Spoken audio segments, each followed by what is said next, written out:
Hello everybody, today I'm going to be breaking down the 12 Bravo, 12 Charlie AIT. This is sort of a continuation of my previous video where I showed how basic combat training works through all 10 weeks day by day. So again, I'll be breaking this down day by day. So what is AIT/OSIT? So AIT is where you're going to learn your job. So if you go infantry, you're going to have an infantry AIT, and Cav Scouts have their own AIT.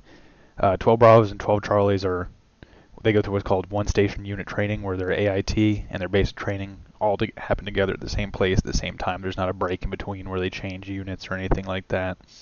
So yeah, 12 Bravos and 12 Charlies, they do their AIT together because for the most part the training is the same. There's only a few days where they're actually separated, and it's pretty realistic in the force for 12 Charlies to be expected to conduct 12 Bravo tasks without further training, so they need to have that initial skill set.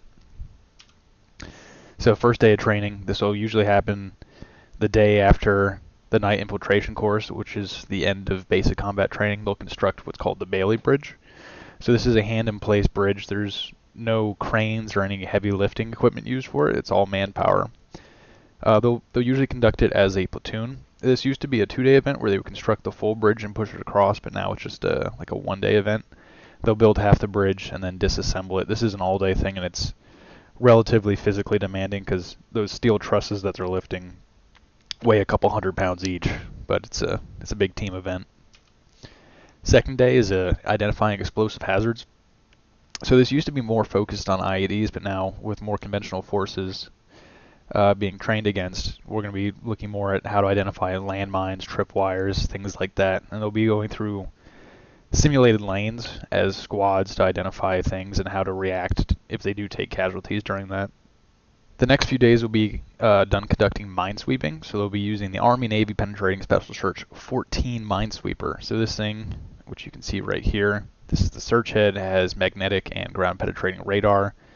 So they're going to be sweeping down these long lanes, which will have buried mines and other scattered pieces of metal kind of just to throw them off, which simulates like a realistic lane. They'll be testing on this and training on it for 3 days straight, and it can be kind of mentally demanding. It's monotonous, and it's really easy to miss some of the smaller, low metallic mines. And this is a pass-fail event, so if they don't pass this, they'll be given an opportunity to retrain and retest, but you can get recycled for failing minesweeping. The next day will be general combat engineer skills, knot tying, combat construction, various kinds of demolition charges. This will be mostly in a classroom setting. Some portions will be conducted outside. Day 7 will be focused continuation of previous day's training, but they'll actually get to burn real-time fuse, which is kind of like those snake fireworks. They smell cool, but there's not like an explosion at the end. Day 8, they'll be learning how to prime charges. So in the picture seen here, you can see they're priming blocks of C4. It's just another pass-fail event. It's real easy to pass this one.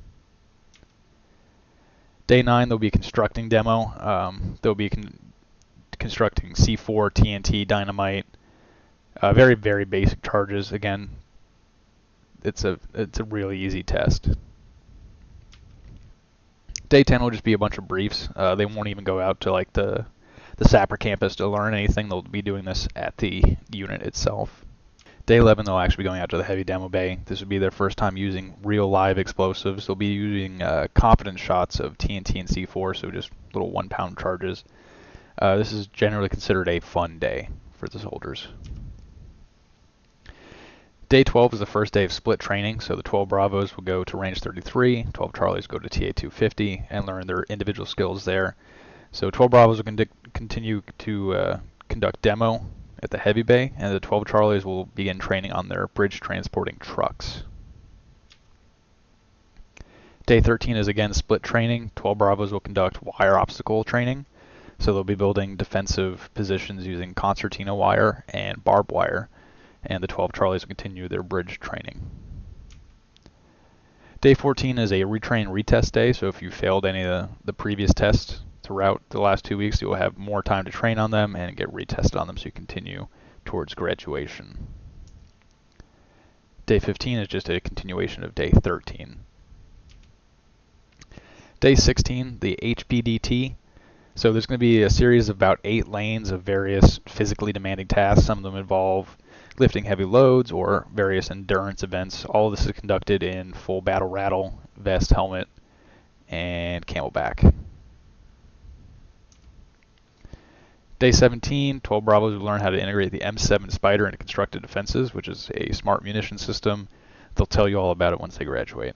12 Bravos will also be operating saws and various power tools to construct survivability operations. So that's like making bunkers and various fighting positions. And the 12 Charlies will begin to construct their pontoon bridges. On day 18, 12 Bravos will begin their urban ops training, which will involve mechanical breaching, which you can see in the picture here, crowbars, as well as explosive breaching using modern demolition initiators and all that to open up doors and walls, as well as just general urban operations and like room clearing, stuff like that. The 12 Charlies will be using this day to learn how to PMCS the DSB, which is the dry support bridge, which is another piece of bridging equipment, which it's different than the pontoon bridge. It's like a truck with a crane, sends a bridge across for dry gaps. Day 19, they will continue ballistic and explosive breaching. So here in the picture, you can see they're about to blow down that door with a rubber strip charge, I think. They'll also conduct some breaches with shotguns, so they'll get practical experience shooting actual doors with shotguns, as well as shooting towards just targets to familiarize themselves with how to fire a bolt-action shotgun. And the 12 Charlies will construct their ribbon bridge. The last 3 days of their AIT/OSIT is the Combat Engineer Field Training Exercise. So this is the last FTX that they'll do before they graduate. It's usually 3 days, 4 days or 3 nights. It kind of varies, but they'll be conducting this exercise out in the woods as well as in urban areas. There's usually a big culminating event at the end where they'll use all the skills that they learned through all BCT and OSIT. So the engineers will do their mine sweeping, the 12 Charlies construct a real bridge, and when we can, we'll try to include various realistic elements. I know for a few cycles we were able to get the National Guard to fly in so that we could air assault the soldiers in by Chinook, which I have a video of that as well. And once that's done, that's pretty much it. They'll do a lot of cleaning, turn in their gear, and get ready for graduation. Overall, it's a pretty short AIT.